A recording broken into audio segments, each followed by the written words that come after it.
Hamza Chowdhury English লিগের অভিজ্ঞতা বাংলাদেশে দীর্ঘমেয়াদী প্রভাব ফেলবে বলেছেন জাতীয় দলের সাবেক ফুটবলাররা। হামজার হাত ধরে দেশের ফুটবলের নতুন জাগরণ শুরু হয়েছে। এই ধারা বজায় রাখতে ফেডারেশনকে আরও আন্তরিক হতে হবে বলে জানিয়েছেন সাবেকরা। কুশল ইয়াসিনের রিপোর্ট। লেস্টার সিটির হয়ে এফএ কাপ জয়ী হামজা চৌধুরী ভারতীয় ফুটবলারদের চিন্তার কারণ ছিলেন। মাঠে নেমেও নিজের উপস্থিতি বেশ ভালোই জানান দিয়েছেন। হামজার মতো অনেক প্রবাসী ফুটবলার লাল সবুজ জার্সিতে খেলার স্বপ্ন দেখছেন, যা দেশের জন্য ইতিবাচক বলছেন জাতীয় দলের সাবেক এই ফরওয়ার্ড।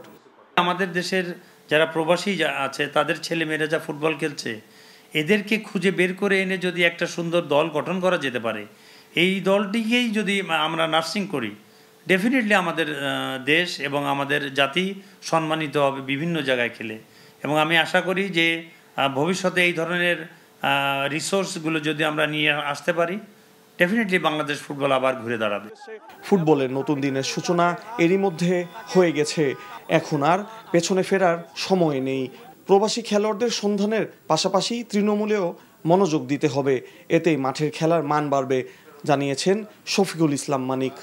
প্রবাসী ফুটবলার তো হাতে গোনা কয়েকজন, প্রবাসী ফুটবল তো 100 জন না, এবং তারা ট্রায়ালের মাধ্যমেই ভালো খেলোয়াড় হিসেবে ন্যাশনাল টিমে স্থান পাবে। তো সেখানে একজন বাঙালি প্লেয়ার পাবে, এটা কারো সমস্যা হওয়ার কথা নাই। আর আমাদের লোকাল ফুটবল যেটা আছে, লোকাল ফুটবল গতানুগতিকভাবে চলবে, লিগ চলবে, লিগের থেকে ভালো পারফর্মাররা ন্যাশনাল টিমে খেলবে, এটাই স্বাভাবিক। দেশের ফুটবলে এমন আগ্রহ ও উন্মাদনা ধরে রাখাই বড় চ্যালেঞ্জ বলে মন্তব্য করছেন জাতীয় দলের সাবেক এই তারকারা। কুশল ইয়াসির, এনটিভি নিউজ, ঢাকা। এই ঈদে জামা জুতো অ্যাক্সেসরিজের ডিসকাউন্ট।